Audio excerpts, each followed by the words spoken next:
USA Warrior Stories is a not-for-profit organization designed to record, archive, and share videos of veteran stories, to help veterans make a connection with one another and to help us all better understand their sacrifices for our freedoms.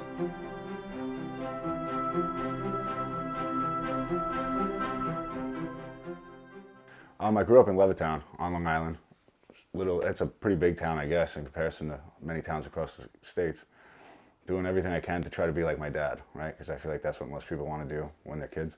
Try to look up to their elders.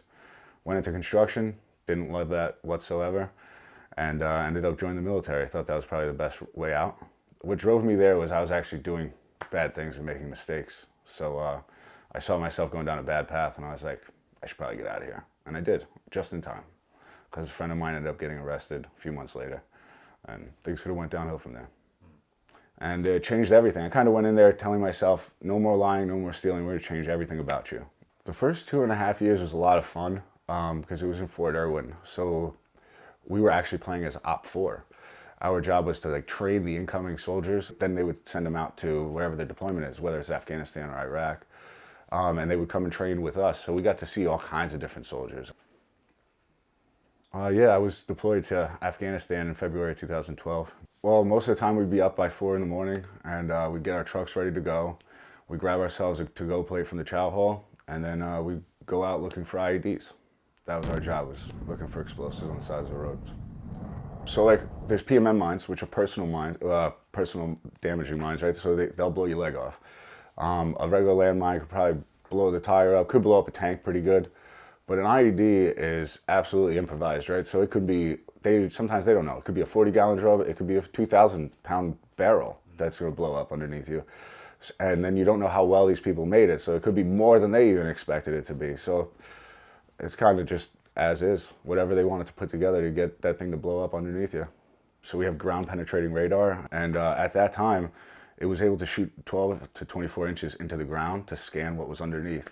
Now it's a radar, so it shoots it down and sends a signal back up when it hits something. If it hits a rock, it'll send up a ping. If it hits a pressure plate, it'll send up a ping. Now they're very similar, so it takes a lot of time to work through it and learning and catching these things over time to really figure out what it is. One thing I'm notorious for saying was uh-oh Oreo, because when you find a rock, it would be black and then white and then black. But when you find a pressure plate, it would be white and then black and then white. So it's like, uh-oh, Oreo, they messed that one all up. So that's how I started to figure it out and teach other guys. We got so good that they actually were sending units down to come train with us so that we can teach them what to do. And I didn't think that meant anything really at the time. And then when I was going to Portugal, I had to go to Kuwait and ran into a group that sent guys to train with us. And the looks on their faces and how proud they were, it was cool. So we're driving down the road and I had a screen right here to my left that I would look at and notice the pings, and it would alert on every ping. And trust me, there's millions of pings every route, so it was a nuisance to try to distinguish what's an IED and what's a rock. But luckily with the training and doing it so many times, I got pretty proficient at it and I was able to find the IEDs a bit better. So much so that I would see the pressure plate and then I would even see the IED at the bottom, like a little bit of the IED cut out. So, and there was times where I would just drive right at it because I would know. I was like, because we'd go down this road 100 times. And I was like, I know there's gonna be an IED here. I don't know where it is, but I know there's one here. And one time we drove right past one and I said to myself, because we had gotten blown up right there before, I was like, there's another IED just on the other side of that hole. So we went through our mission and then we came back. And when we were coming back, I was like, oh, stop. And then I just drove straight to where I thought the next IED was. And I stopped right on it. And I was like, right here. It was one of the coolest feelings. Like, yo, I did it. I'm starting to predict what they're doing. This is so crazy. I would move up, and because in the center of our vehicle we have shooters, water, like a little water spray just to change discolor the earth, right? I'd spray it right onto the pressure plate, and then I would pull back and I would scan to the left, I would scan to the right, and then sometimes if it was a wide enough area and I had the room, I'd try to scan a little bit larger because we have a big buffalo that has to come and dig it up. This buffalo is probably 2 or 3 times the size of my truck. My truck was a Husky. After I would scan it, I would back up and I would say to the buffalo, you're clear to go ahead. And then the buffalo would drive up to my area that I had cleared. And then they would pull out the claw from the back of their truck and just start slowly cutting out a box around the pressure plate to try to find the wire, the deck cord that goes from the pressure plate to the IED. From there, it would be disconnected. It's not much of a threat anymore. So then we would dig out the rest of it with the buffalo. But there were times where we didn't have a buffalo and we would use an RG with an arm, and that didn't work all that well. So we'd go out with our shovels and dig them up. And that was cool. Luckily, we're all here, so. I've been blown up 7 times myself. Multiple people in my unit had been blown up 3 to 4 times as well. But being that I was in the front truck, I was more susceptible to getting hit. And one time we were driving down Route Dorsey, that's in RC South in Kandahar province. And this was my first time ever seeing the IED, right? So I froze. I mean, most of us do, especially the first time.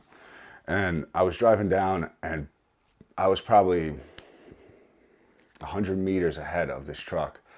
And boom, the sound goes off. And I just look in my mirror and I just see this big cloud. And I'm like, oh my God, what do we do? Like, I forgot everything that I just got trained to do. And then my sergeant goes, yo, dumbasses, get the fuck over there and start clearing that shit. So right away you kick back in because all you can think about is, are they okay? What happened? Who missed it, right? Because that's all we care about. It's like, we don't want that to happen on our watch, right? So we go back and we check everything. Luckily, nobody had any severe injuries. It was more like some cuts to the head and things like that, banging around inside the truck. But the truck held up and everybody survived it. I really only remember the first one really vividly and clearly. It was the craziest shit, and it was actually really peaceful. Like, well, we were doing Route Dorsey, and we drove up and I found an IED. I marked it, I did my regular thing, and I backed up. I backed up behind one of my sergeant's trucks, and he has rollers. So these rollers are supposed to be pressing down on IED plates to set them off. And the idea is they blow the rollers off before they blow the truck up. So he was in front of me, and I pulled up behind him, just backed right up behind him, and I was drinking my water, and he goes, Baby D, because that was my call sign, Baby Dick. And he said, Baby D, go clear the rest of the convoy, because we already got hit once behind. And that was that story I was telling you earlier. So I was like, okay, roger that. I finished my water. I said, copy.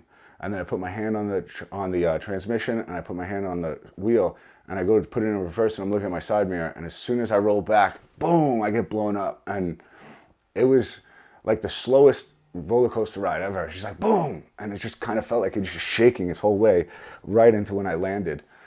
And then I just grabbed my headset because I didn't want anyone to rush. That's the priority, is you don't want to put somebody else in danger, right? So I grabbed my headset and I was like, yo, Baby D's green. Take your time. So that means I'm active, I'm alive, I'm good. So they were like, holy shit, that was right behind us. How did you get that? And we didn't get that. Like, that didn't make any sense. And it was just quiet, absolute silence. I didn't hear anything. All I felt was like, what the fuck is happening? And the steering wheel shaking and everything just bugged me out. But then after that, I don't really remember any other IEDs hits. They just kind of happened. They kind of just started to mold together.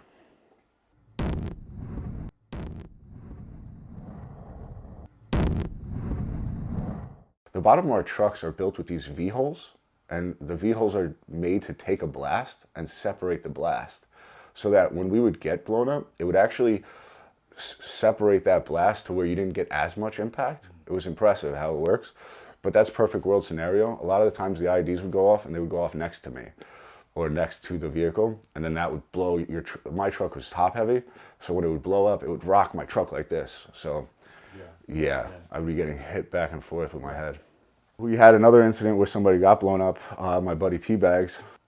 I was driving, I was the lead Husky truck, and he was the second Husky truck, and he was trying to cover the left lane while I cover the right lane so that our vehicles have plenty of space to go straight down and be comfortable.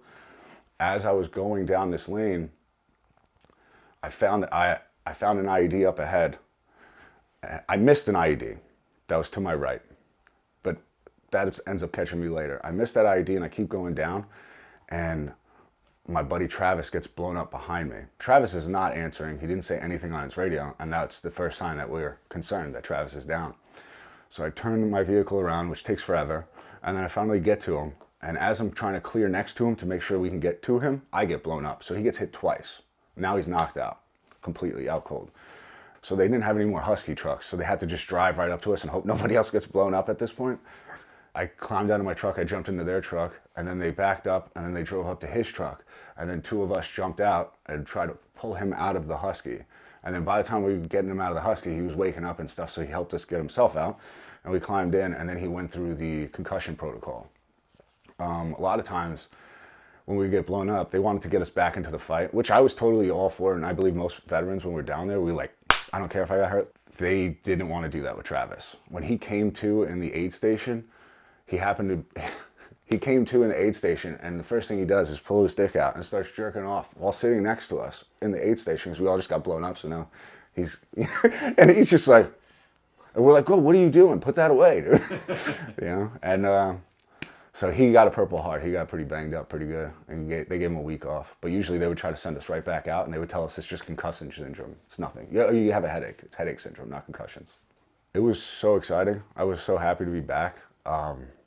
Just the freedoms and all the exciting times that we get to have afterwards, like the drinking and the partying and the girls, because you're back. There's nothing to lose, unless at least you thought you'd won already. But it turns out that's not the way the world works. A lot of guys pissed hot and ended up failing piss tests, myself included. So you fail your analysis, and then they begin your chapter paperwork, because when Obama took office, he put in a policy of zero tolerance, which is totally acceptable, I get it. But they were trying to downgrade the military, so that was one of their fastest ways to kick us, right? To get people out. And so that's what would happen. And my commander even came up to me and told me if I had any say, you would not be leaving. The IED blast, I didn't notice any real damages, but that's when your adrenaline's absolutely kicked up. So, and those pains are not something you're allowed to complain about, right? We have a culture in the military where you don't want to go to sick call because then you're a pussy, right? So you kind of just push through. There's no being scared. You're here for these guys. And that's kind of what pushes everybody through, regardless of what their pains are. Right. And then you're not allowed to share them. And then with the concussions of the IED blast, they kept telling us it was just headaches. Because we would tell them we have headaches. But they were like, oh, okay, you just have headache syndrome. I'm like, all right. What is that? Whatever that means. Do you have long-term issues because of that? Yeah, I mean, I got quite a bit. But it's not that bad. Okay. That's really it. I guess anxiety, confusion. But, you know, holding that steering wheel when the blast happens, and it's rocking everywhere, everything was just, I feel like I messed my whole body up, but it's all right. Keep going. You just got to move on. If there's bumps, you find another way around it. So I just I found the union. I started working as a union electrician. I'm also a member of Local 25, IBW Local 25's Veterans Committee. And the really cool thing is also going out and doing more things for veterans, like Wreaths Across America. That's huge. That was a fun time. I got to do it this year with Local 25. They had the Boy Scouts come out and present arms. They had the IBW Local 3 of New York come out and present arms. Threw the wreaths on it and walk them out and place them down. And every time you place them down, we were encouraged to say the name of that person and thank you. Project 9 Line, Patrick Donahue and Colleen Donahue have been huge helps in encouraging a lot of veterans from getting out of their shell. They put me on a stage to do comedy, which is unbelievable. I think that's scarier than looking for IEDs, in my personal opinion. Well, I've actually belonged to Long Island Warriors, which is the premier veteran hockey club on Long Island. They showed me how to play hockey. They taught me everything. I never played hockey before, always been a big fan. My wife included, she's also playing on the team. And it's been huge for my family. We're all closer now, and it gives us something to really do on our own for the weekends, like a date night type of thing as well. And so much so that I built my own hockey club. And now I have 2 teams, and I saw that Sam was putting on this event. And I was like, hey, can I enter my team into this event? And then we got into talking about the veterans and what his plan was for the event. And then I couldn't help but sign up. And I was like, yeah, let's do this. Like, I'm all for it. I love hockey and I love helping vets, so let's have fun. When you first find your first IED, they give you a 1 Find Coin. So exciting, right? Because you're like, whoa, this is so cool, so new. And then you get the 5th one and you're like, nah, I'm gonna break these records. Like, you just want to do it. You're like, now I'm competitive. I want every part of it. Then they give you a 10 Find Coin, I think it is. And then we got to a point where we beat 20 out, and then we got to 25, and they're like, we're just gonna make you a whole nother coin, man. Yeah, so we both got these 25 Find Coins. My wife put a plaque up, and I got my unit patches in there. But one thing I didn't get a chance to do was go to Fort Lewis and sign this book for like breaking the record or something. Like, my name, I guess, is in the book, but my signature's not there because I was in Portugal on R&R when they came to do the ceremony. But that was the only thing I don't have, I guess. We didn't get into any firefights. And one of the things that was always concerning to me was when we were there, it's like they wouldn't put bombs in the road if we weren't here. What are we accomplishing? And at no point did anyone have any real answers or have any real description of what we were doing. So it was hard to say that. It felt, probably at that moment, it felt like, yeah, we're doing something, we're badass or whatever, we're Americans. But our job was just to clear the road so that the guys can get to where they gotta go. And I feel like we did that the best we could.